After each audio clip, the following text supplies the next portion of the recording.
Tensions between Russia and the West are growing rapidly. A Russian military buildup is visible on the ground and from the air. In 2014, Russia took military action in Ukraine, and concerns are again running high. It is the right time to remind the whole world that Ukraine has been living under the threat of invasion, and for some parts for Ukraine, real invasion and occupation for the past 8 years. But this time it really feels different. It feels different to Western countries too. They gathered in Geneva and issued this warning.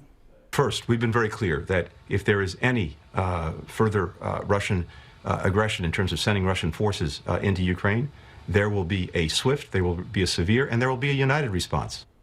But tension between the West and Russia isn't new, nor is Russian pressure on Ukraine. So why is this escalation happening? Well, here are 6 reasons, 3 short-term, 3 long-term. First of all, Ukraine became independent in 1991 after the collapse of the Soviet Union. But Vladimir Putin still sees deep cultural and political ties.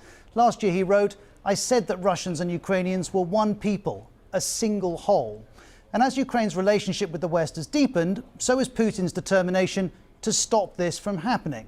Here's the BBC's Steve Rosenberg. Some people here believe that Mr. Putin sees himself as a leader on an historic mission to try to bring Ukraine back into Russia's orbit, and not only to do that, but to re-establish for Moscow a sphere of influence in this part of the world. Our second reason is what happened in 2014. Russia annexed Crimea from Ukraine and supported separatists in the east. And for some there, this was welcome. Recognition is very important for our republic. We fought for this. We spilled our blood for this. The end goal is to be part of the Russian Federation. Russia denies that's the end goal, but its support for separatists is real, and it was hit with a range of Western sanctions because of 2014. And there's been a military consequence too. Ukraine's army is now almost twice as big as it was in 2014. Third, well, we need to look at NATO's expansion. NATO is a military alliance dominated by the US, but with most members in Europe. This map on the NATO website shows us Russia in the east, and light blue coloured countries are all NATO members. Some of them are former members of the Soviet Union, something Putin says is a broken promise. We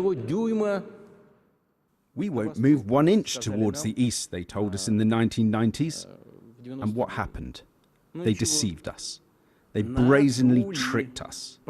The West categorically denies this, but Russia remains infuriated, not least when Ukraine takes part in joint military exercises with NATO, or when the European Union says things like this. And as ever, the European Union stands by Ukraine in these difficult circumstances. We are very firm in our resolve. Russia wants NATO to pull back. NATO says it won't. And if those are 3 longer-term reasons, here are 3 reasons why this has escalated recently, starting with Putin's view of attitudes in Ukraine. This poll is from September last year, showing 81% of Ukrainians saying they have a negative attitude about Putin. Or there's this statement from Ukraine's president. We have everyone's full and permanent support by Ukraine's international partners, by Europe and the United States in particular. Ukraine is still getting closer to the West despite Putin's efforts. He may have concluded a different tactic is needed, which leads us to our next reason, the state of the West.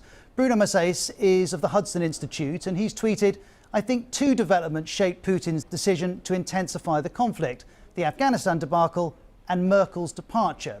Some argue America's unilateral withdrawal from Afghanistan demonstrated a lack of Western unity.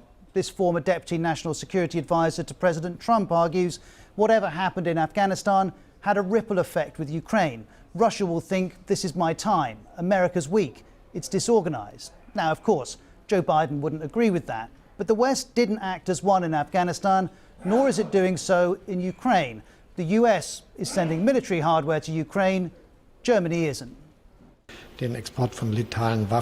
Germany has not supported the export of lethal weapons in recent years. As well as this, the head of the German Navy resigned after saying giving Putin respect is low cost, even no cost. It's easy to give him the respect he demands and probably deserves. Putin may see these differences as an opportunity, though the West insists it is not. What is beyond dispute is our final reason, what everyone can see with their own eyes, this enormous Russian troop buildup on the border with Ukraine. This is the immediate reason for the escalation, because as the Russians build up, so now does the West. The US has given Ukraine what it calls 90 tons of lethal aid. The UK is also sending equipment, and it's been noted.